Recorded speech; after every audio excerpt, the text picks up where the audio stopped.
What's going on, everybody? Fedor here from 3D Print SOS. Welcome back to the channel. And in today's video, we are going to be taking a look at this. This is the QidiTech Q2 Combo with the QIDIBOX. And I've had these two things here for many months. I've been doing a bunch of tests. We've been using it here as our daily 3D printer. Anything from knickknacks to gifts to fixes to things to just full-on projects such as this. I'll get into that in a little while. I have a list for you today of cons and pros for this machine. We're gonna go over them because I know if you guys can get over the cons, you're definitely going to like all the pros of this machine. And this thing is an absolute beast. As you can see here, it's next to our Plus 4. We love this thing. We've had it here the entire time since release, and we've really been enjoying it. So looking forward to the comparison between these two. We've also had the Q1 here at the office previously, and I'll have a link popping up above to my review about that machine as well. So this is the continuation of the Q1 Pro, aka the Q2, and it has big shoes to fill if you ask me. And well, spoiler alert, I think it does with flying colors. Without taking up too much of your time, let's jump right into the cons. Hey guys, Future Fedor here, and I'm here to say that I think that QidiTech has fixed all the problems that I previously had with the QidiBox on the Q2 with this updated unit. Now, I've been told that this is the actual production unit, that I had an early unit, and all the fixes that they tried to do improved it, but it just wasn't reliable enough to print a long-term multicolor prints. So I'm here to say that it looks like they have solved that issue with some of the new hardware. I just printed this case for my Macro SOS case, and everything that I've done so far has been absolutely perfect. And these are the things that I specifically had issues with previously. So I put out this short right here describing everything you get in the box and the updated unit. So check this out. Just unboxed the new version of the QIDIBOX. This is the one that everyone should be getting. I had the previous version that had a couple issues that they fixed in this one. So there is a panel on the bottom to get access to the bottom of your QIDIBOX. There's some new plate pieces here where the filament goes in. They also give you a riser panel with some openings here so that you don't have to print your own. Just like this, and this has a filament pass-through as well, so this should correct some issues on itself. They also have a new buffer style system here instead of something without one. This is the old one. A new looks like a new poop flinger over here, and a new sensor for the hot end, and all new wiring for all this as well. So pretty cool. I'm really excited to test this thing and get some actual multicolor going on the Q2. Let's go. And of course, here we have it all installed. You still have that sliding feature that we all absolutely love about it. And here is our very first multicolor print on the machine. Oh, looks like everything is nice and loose. Let's see. Perfect. Nice, clean color switching here. No nonsense, no bleed on the sides. Let's see this one. Perfect. Okay, so looks like they fixed all the issues that I had with the QidiBox on the Q2. So maybe disregard my review video, especially this part. More testing needs to be done. Let me know in the comments what you'd like me to print using multicolor on the QidiBox on the Q2. Let's go. So as you can see, and like I mentioned, please disregard everything I said in this video about this unit. I clearly had an early model that had its issues, and I'm very happy to say that so far, everything that I've thrown at this thing has been perfect. Let me know in the comments if you guys want me to print something specifically on this machine in this setup, whether it's ABS or PETG, whatever it might be, let me know, and I'd love to print it and share it with you guys in a short. Anyway, here's the rest of the video. Later. All right, so first up on the list is the always on fan noise. I don't know if you guys can hear it now. Maybe if I come back here with my microphone a little bit closer to the machine, there is a fan noise that is always on. And I think, honest opinion, I think with all the machines that I've tested, I say this to every single one that has fan noise. I think that in 2025, coming up on 2026, I think all machines should be silent when they're not in use. I know that some of the fan noise that's coming is from power supplies, and those power supplies can't necessarily be controlled via the machine in some cases, but I feel like these companies can source different fans or different power supplies that have that ability to control. Because the machine's not being used, I don't want any of the fans running, and there's no need to be cooling anything when the machine has only LEDs on and is in standby mode. That is mostly just an opinion, and I know there's a bunch of manufacturers that have fan noise when the machine is on, but I also know plenty of machines that don't, and it is glorious when this thing is sitting next to you, whether it's closer to your desk or behind you when you're working, and it doesn't make any noise when it's not functioning. I actually think that's quite important. So number one con, there's an always on fan noise with a little bit of a whirl sound that you can kind of just hear penetrating over other sounds. So that's con number one.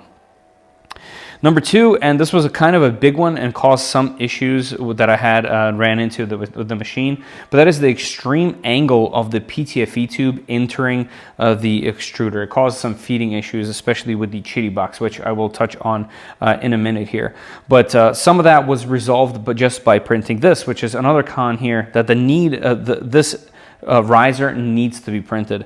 I think that the lid here, even though it has a brilliant design, and I'll show you that in a minute as well, it has to be lifted because the PTFE tube just simply rubs on the top glass, and the rubbing part isn't necessarily a problem. Yes, there's some wear and tear, blah, blah, blah, but it causes the filament to come in at a funky angle, and it just gives you a bunch of problems when you're either manually feeding the filament or the QIDIBOX is trying to feed the filament. So that's kind of a double con there.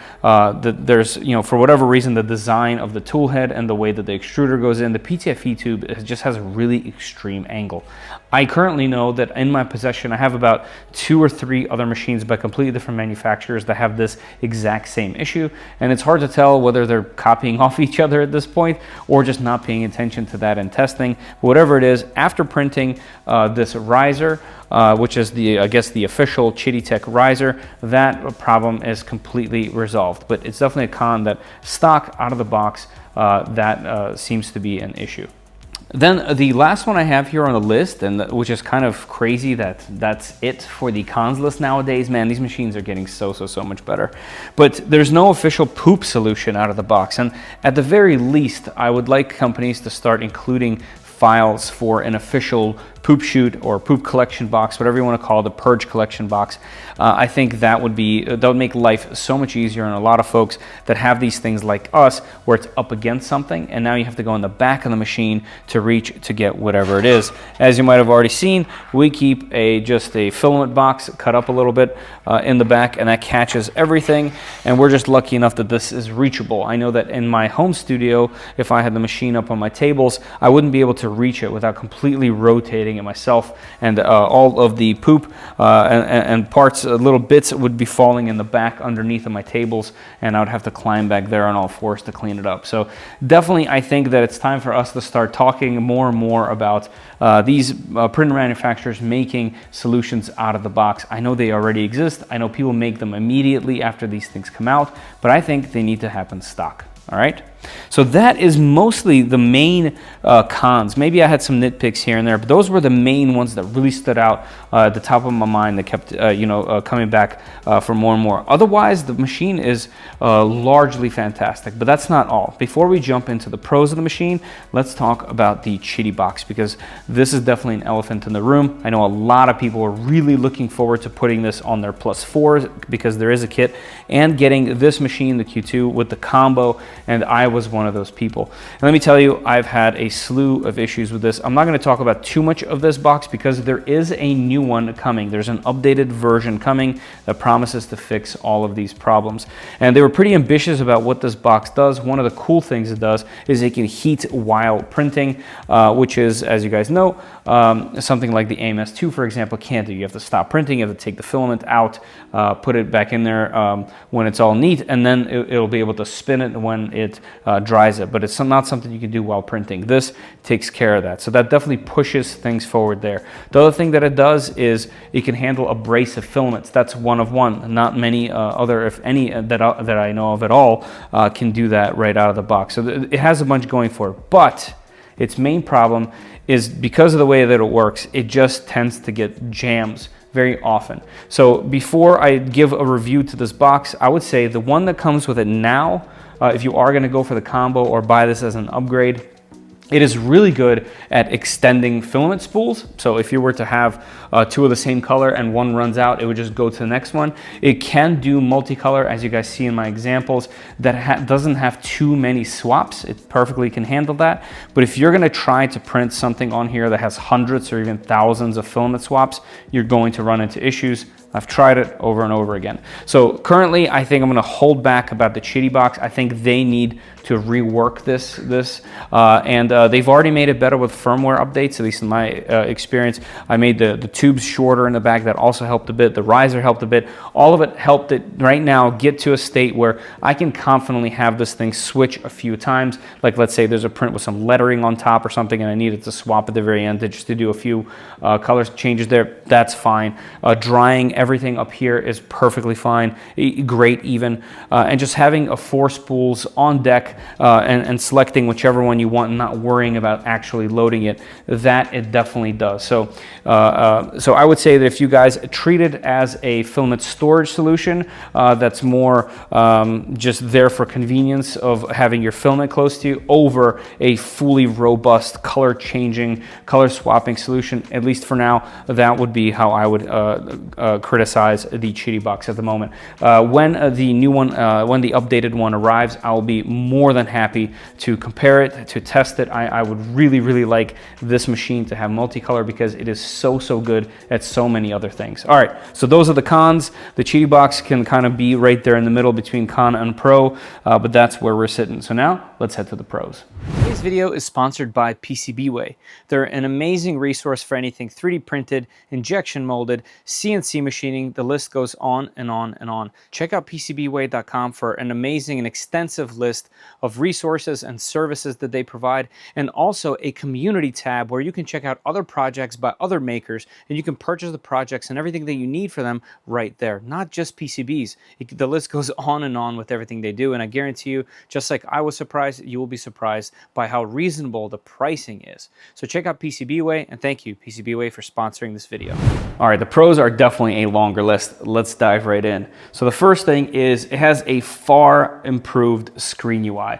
It is definitely significantly faster. It is snappy. Everything's obvious where things are. There's no weird questionable things in the UI. It is just far improved and far better, even over the QidiTech Plus 4, because this still has little things like delays of the file images. As you can see, I can't actually do anything on the screen until all those images load. That type of stuff is definitely solved on here. As you can see, it's almost instantaneous.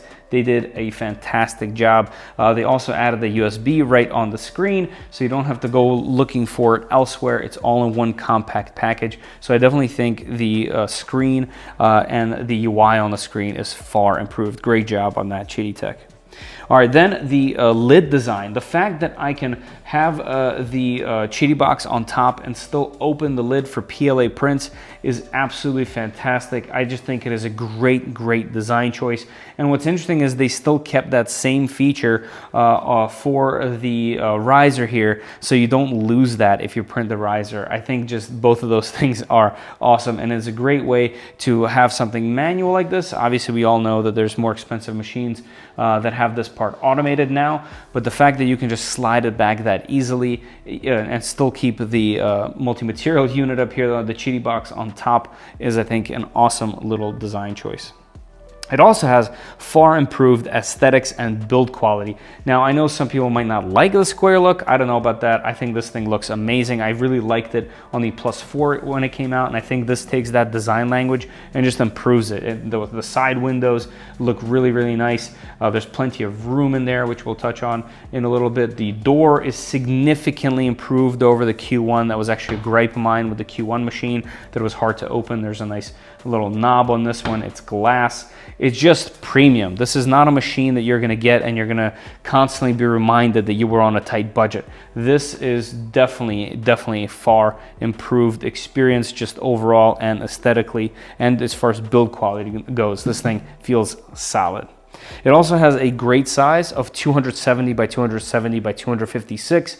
So we've expanded out in both X and Y directions for the machine to give us a little bit more room. And what's interesting is the machine doesn't take up that much room itself. It just has more room to breathe on the inside, and they gave you that on the build plate. So that's fantastic. Love this size because it's not too big. It's also not too small. You should be able to print almost everything that you're ever going to want to print on something like this. I've noticed that this machine has almost perfect first layers and zero VFA.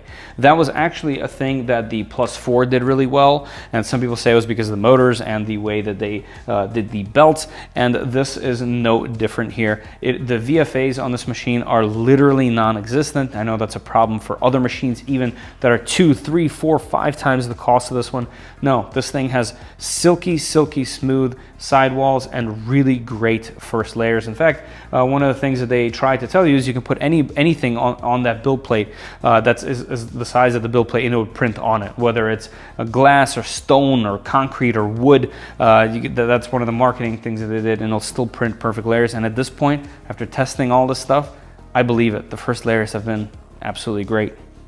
This is actually the first printer that is MET certified, which is a safety certification by OSHA, and it also has an effective absorption of 95.5 of particles when printing.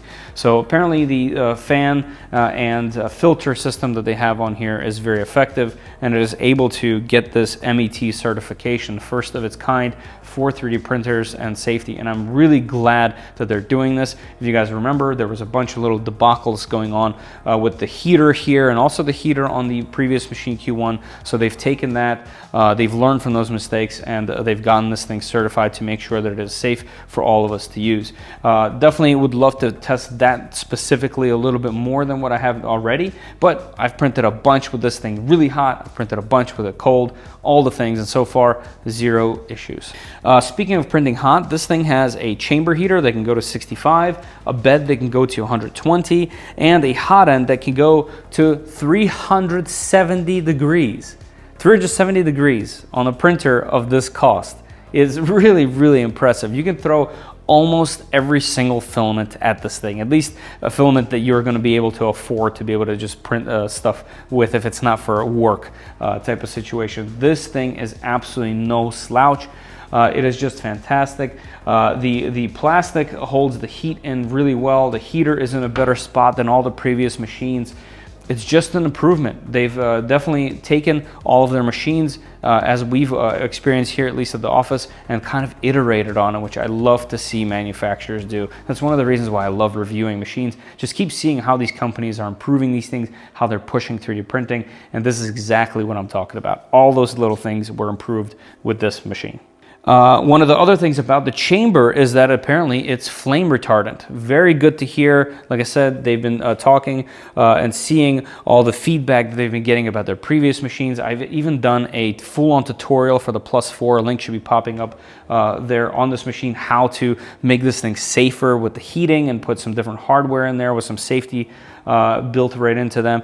And they've done the same thing here. Flame retardant chamber is really nice to hear. I think everyone should be doing things like that. And finally, and really important for someone like me who loves Clipper, this thing runs Clipper out of the box. You have access to fluid. You can install whatever you'd like. You can tweak whatever you'd like. If you for some reason wanted to, you can make your own macros.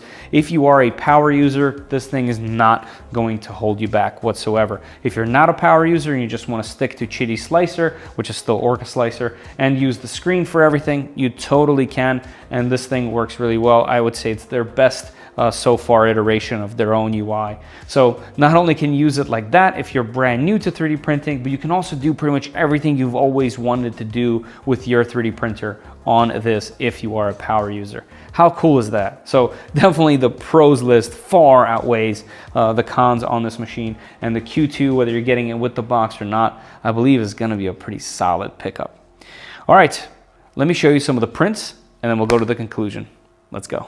Prints, we're gonna go down the line and I'll kind of just share my thoughts on each one of these.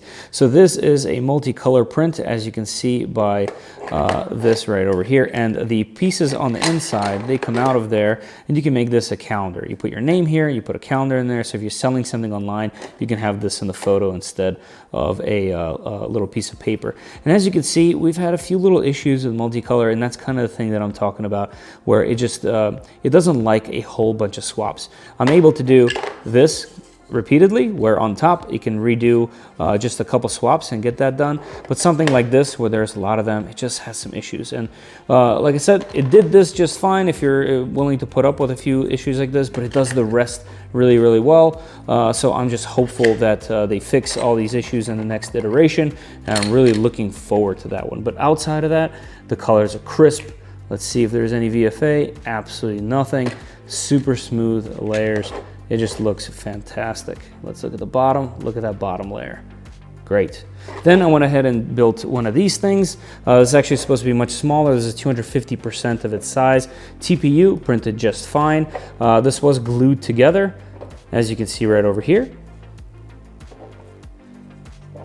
So yeah, not a multicolor print, but definitely multi-piece and very large. This is as big as you can get inside of that chamber, and the pieces just look fantastic. Actually, if you can see that line right there in the middle of the red, we had a power outage here, and that was resuming right after the whole power went out. So it was able to pick that up and save this giant print, and I was very happy about that. It is a very, very minor little line there, but if it was so much better than losing your entire print than having that little line.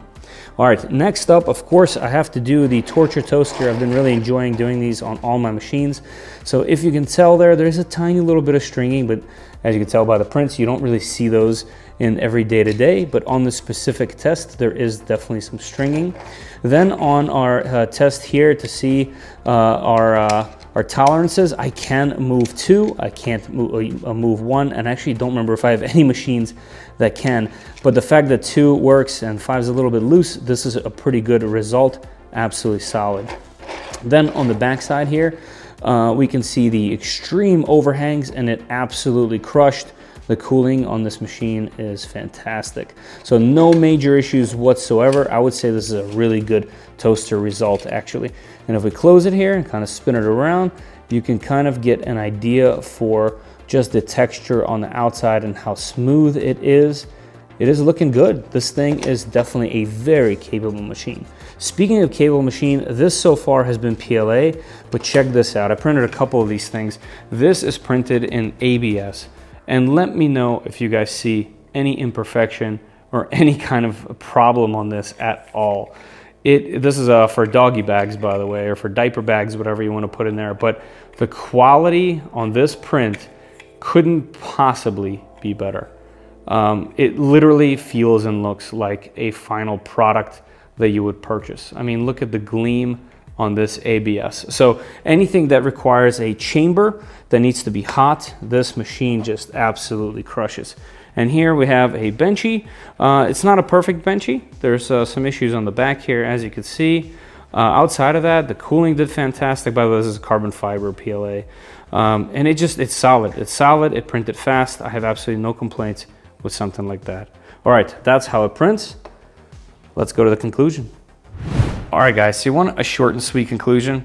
Great machine. I think that this thing can do better than a lot of other machines that are 2-3 times its cost, especially if you're gonna want to print hotter, like ABS, nylons, like this was printed in the carbon fiber nylon right over here, and it printed it absolutely perfectly. If you guys are gonna want that chamber heater and that hot bed and a hot end that can go to 370, you're gonna be hard pressed finding something for this price that is this capable out of the box, that's this size, that's this build quality, etc., etc. Has QidiTech had a rocky road with releases? Yes, they have. And this one's no different. The QIDIBOX definitely needs another iteration, and I'm really happy to hear that they're doing it and that I'll be able to cover it at some point when it gets here to the studio. Really looking forward to a proper solution for multi-material and multicolor here for these machines. But yeah, huge fan of the Q2. It definitely completely makes the Q1 Pro look kind of like a toy in comparison. This thing is absolutely legit. All right, guys, thank you very much. QidiTech, like I said, sent this to me for this video for review. No money was exchanged hands. They have no idea what I'm going to say or do. They're going to see this video when you guys do. All right, that's important to say. And definitely, if you guys want to support the channel, all the links are down below, as well as our Patreon and YouTube memberships. That helps so much. You guys have no idea. Also, for cool merch, check out 3dprintsos.com. Maybe get yourself some cool gear. All right, guys, as always, I'll see you all in the comments. Later.